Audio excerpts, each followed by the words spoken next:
दोस्तों, आज मैं आपको एक अमेरिका के इंजीनियर के बारे में बताता हूँ। उसके दोस्त ने ये सारी वार्तालाप व्हाट्सएप पर शेयर की है। जब उसका दोस्त अमेरिका से वापस आया तो उसे मिलने गया।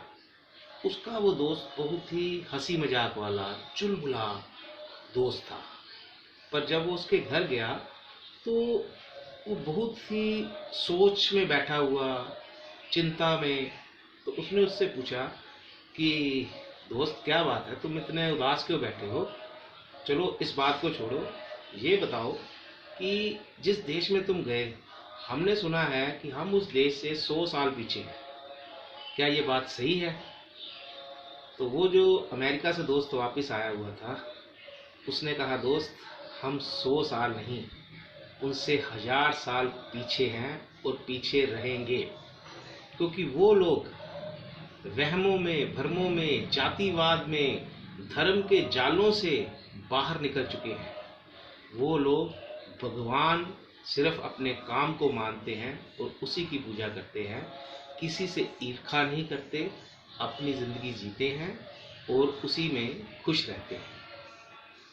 और उसी के कारण वो लोग बहुत ज़्यादा तरक्की पर हैं। हम लोग उनके सामने आज कुछ भी नहीं है। और सबसे बड़ी बात यह है कि ये ज्ञान उन्हें हम लोगों ने दिया। जब भारत देश ऋषि मुनियों का देश था, उस वक्त अपने ग्रंथों में, अपनी कई बातों में ऋषि मुनि इन बातों को लिख चुके थे। उन्होंने वो सारा ज्ञान, विज्ञान हमारे देश से लिया और आज हमसे कहीं ऊपर है।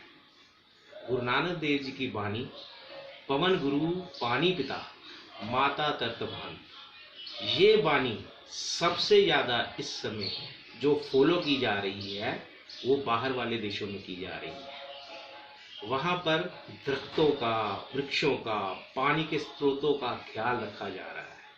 और हमारे देश में उल्टा दरख्त काटे जा रहे हैं, वायु को प्रदूषित किया जा रहा है। मतलब हमारा देश उनसे पीछे ही पीछे चलता जा रहा है। और सबसे बड़ी बात है, उनके वहाँ पर उनका लीडर चुना। वो अपने लीडर को पढ़े लिखे, वेल एजुकेटेड, वहाँ के 70% लीडर युवा, अच्छी सोच वाले और ईमानदार हैं।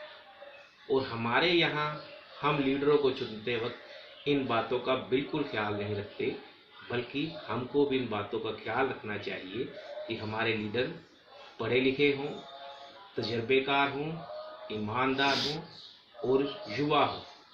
तभी हमारा देश भी उनको आगे आ सकता है। इसी सोच में पड़ा मैं अब सोचता रहता हूँ कि हमारे देश का क्या होगा। मैं वहाँ पर सॉफ्टवेयर इंजीनियर हूँ, कई चीज़ों की वहाँ पर निकालता हूँ, मुश्किलातों के हल निकालता हूँ, कुछ नया बनाता हूँ।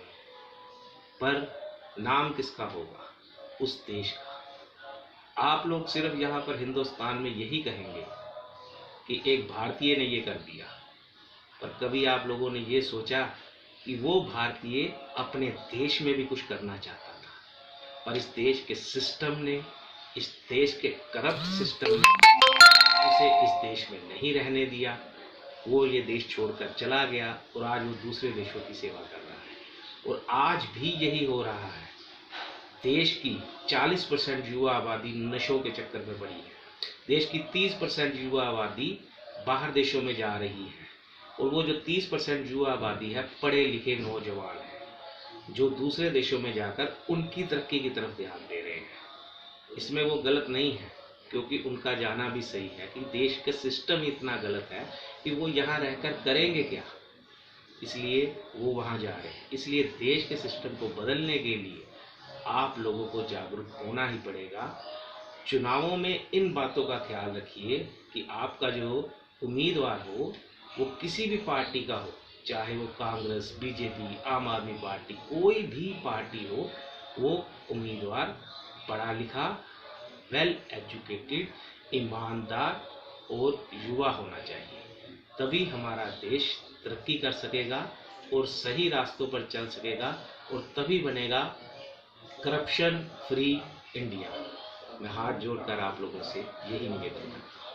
धन्यवाद।